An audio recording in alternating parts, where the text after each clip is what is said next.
Het belangrijkste nieuws van Curaçao in het Nederlands. Extra Journaal, vers van de pers. Welkom bij Extra Journaal. Fijn dat u weer kijkt. We hebben het belangrijkste nieuws voor u op een rij gezet. En we beginnen met het bericht dat Tyson Kwant in de beveiligde inrichting in Vught zit. We meldden gisteren al in Extra Journaal dat Surendi Kwant, beter bekend als Tyson, volgens het Openbaar Ministerie een van de leiders van de criminele organisatie No Limit Soldiers, dat hij zal worden vastgezet in een maximaal beveiligde gevangenis in Nederland. Dinsdag werd dus bekend dat hij is uitgeleverd door de Verenigde Arabische Emiraten. Dat was een gevolg van een uitleveringsprocedure die Curaçao al in 2024 had aangevraagd. Dat duurde heel lang omdat zijn advocaten tegen de uitzending waren gaan procederen. Kwant wordt ervan verdacht de No Limit Soldiers te hebben geleid, samen met Irwin Nutubawu. En die is inmiddels tot levenslange gevangenisstraf veroordeeld. Ze zouden zich hebben bezig gehouden met het uitlokken of plegen van moorden, grootschalige drugshandel en het witwassen van geld.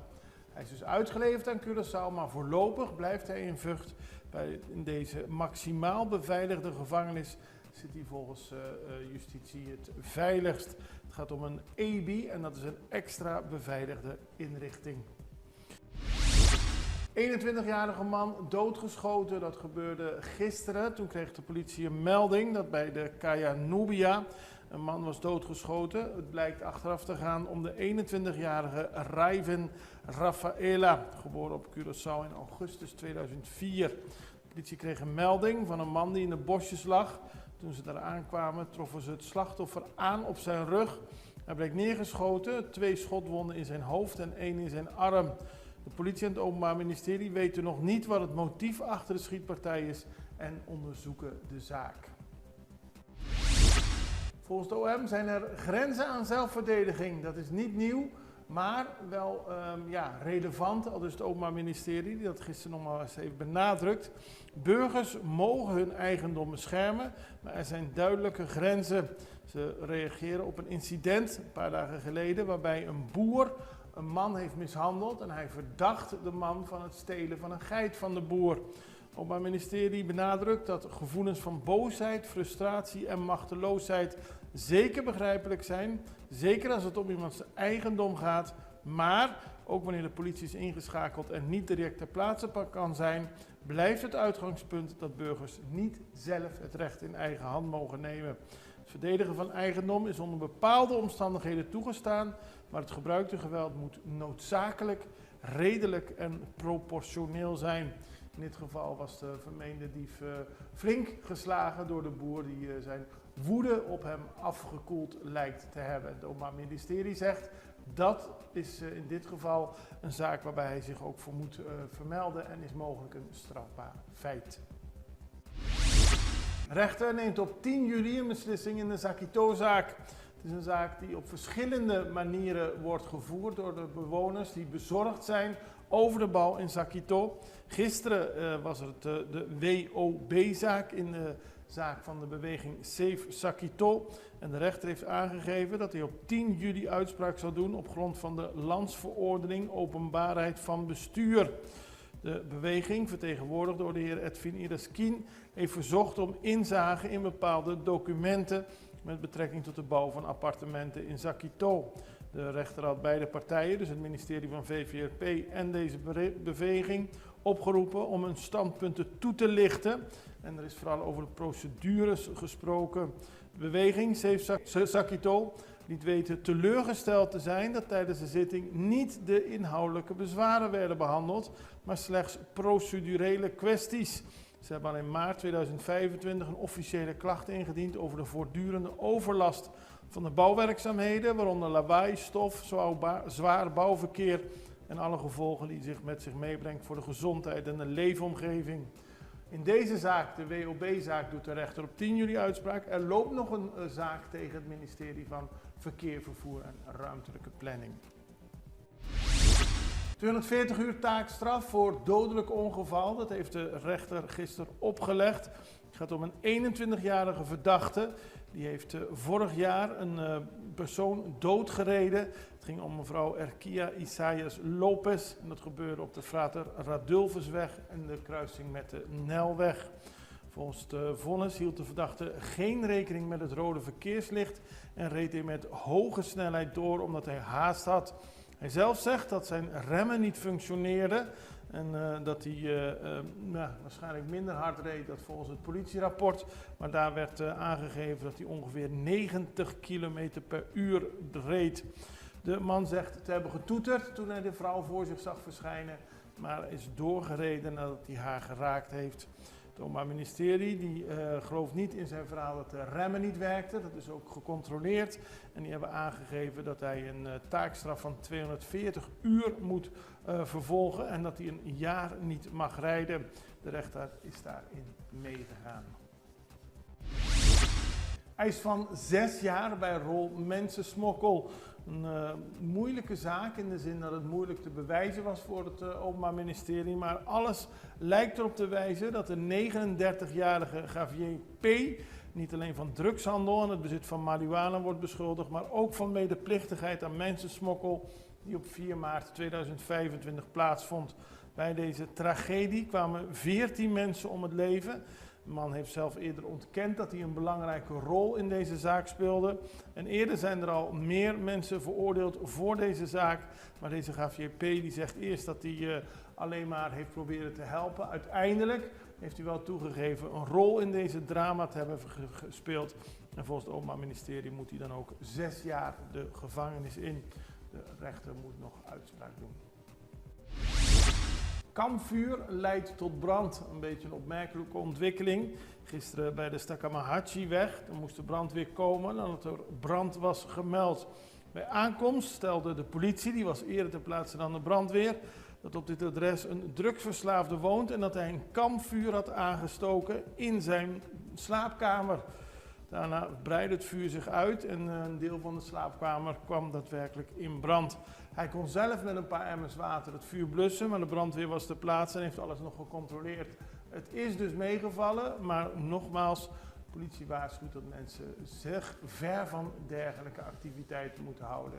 Vuur in een huis kan altijd heel gevaarlijk zijn. Wij gaan even naar een break, we zijn zo bij u terug.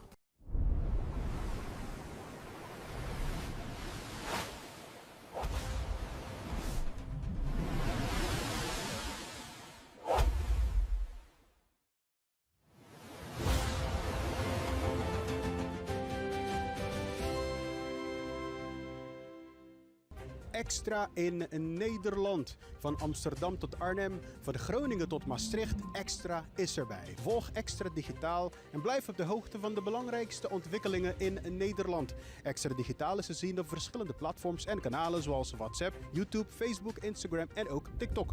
Wilt u ons op de hoogte brengen van een evenement of iets doorgeven? Neem contact op via WhatsApp, e-mail, Facebook of bel gewoon 06 1364 2945. Volg of abonneer je op Extra Digitaal. Klik aan en volg ons.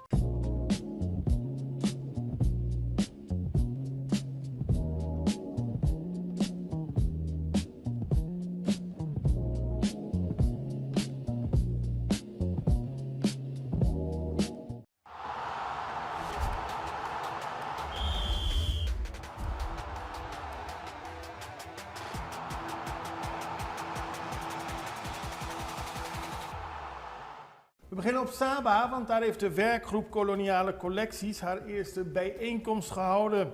In gesprekken in het Caribisch gebied over erfgoed en musea is toenemende aandacht voor cultuurgoederen die in de koloniale tijd zonder toestemming zijn ontvreemd, ofwel gestolen of meegenomen. De ministers van het Ministerieel Vierlandenoverleg Cultuur en Onderwijs hebben een werkgroep collecties uit koloniale context opgericht. En de eerste fysieke bijeenkomst heeft plaatsgevonden bij de Saba Heritage Center en de Eugenius Johnson Center op Saba. Daar werd gesproken over het vormgeven van de contouren en de focus voor het advies aan het Ministerieel Vierlandenoverleg in november. Dus er is nu gekeken hoe men daar naartoe moet gaan, zodat in november er een advies ligt. En deze eerste bijeenkomst vond plaats op Saba en toonde zich volgens dit persbericht een uitstekende locatie voor deze bijeenkomst. Er waren allemaal mensen afkomstig uit de verschillende landen en eilanden van het Koninkrijk. En die hebben gesproken over een onderwerp wat goed onderbouwd moet worden voordat er een advies komt aan de ministers. Dan gaan we naar voetbal, want er is een nieuwe aflevering van de podcast WK Voetbal. Zon, Zee en WK Voetbal. Die is gisteren opgenomen in de studio's van Curaçao.nu. Wij van de Extra werken samen met Curaçao.nu en ik en Maarten Schakel waren daarbij, zijn steeds de vaste gasten. We hebben nu uit Amerika Carl Ruiter ook nog in de studio gehad. En Hans Hofstra die heeft meegedaan als medewerker van Curaçao Nu. Die ook aanwezig is geweest bij die historische wedstrijd van Curaçao tegen Duitsland. En ik laat u een fragment zien van deze podcast. Als u wil kunt u naar de sociale media van Extra en dan kunt u de hele podcast luisteren. Maar kijk even wat het inhoudt. U hoort het begin van het gesprek van Carl Ruiter, die na een half uur nadat de podcast is begonnen, klaar was met de interviews en meepraat met mij, Maarten en Hans. Hey, Carl, bon dia, goedemorgen. Goedemorgen Maarten en ook ons luisteraars. Juist. En ook Hans en Oscar. Carl, goedemorgen. Kom mee. Goedemorgen guys, alles in orde? Heel goed, en met jou? Ook goed, net buiten gestapt hier bij FEU. Na die 15 minuten die we kregen ook 15 minuten toe om interviews te kunnen doen. Vandaag was het Doornbos en ook Belida. Oké. En de training is nog steeds bezig. Ze stoppen om nabij 11:30 en dan gaan ze terug naar het hotel. Gisteren waren ze vrij. Ah ja, verwacht Doornbos nog te kunnen spelen of niet? Ik heb hem niet gevraagd, maar ja, ik denk dat Eloy nog een wedstrijd krijgt, zeker. Ik denk dat het, die resultaten zaterdag gaan we kijken of ik toch Doornbos een kans ga geven in het doel. Zou mooi zijn. Ja. Vraag me dat wel af hoor. Kijk, als Curaçao toch al uitgeschakeld is voor die laatste wedstrijd, dan gaat Dick er misschien voor om al die jongens een beetje speeltijd te geven. Denk je dat? Uit sympathie, denk je dat die kans er is? Ja, ik denk het. Maar weet je wat het nou ingewikkelder maakt?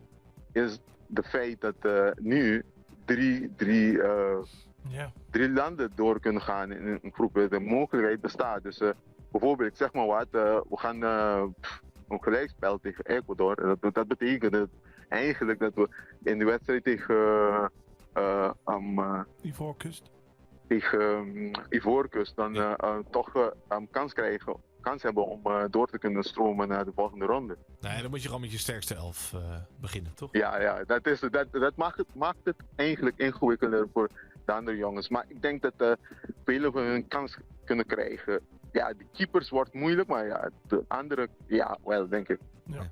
Hey, en Carl, weet jij toevallig hoe dat zit? Want stel, wij hebben evenveel punten. Curaçao straks, we hebben allemaal 3 punten. Gaat dan het onderlinge resultaat tellen of telt het doelsaldo? Of weet je dat niet? Ja, ze gaan eerst...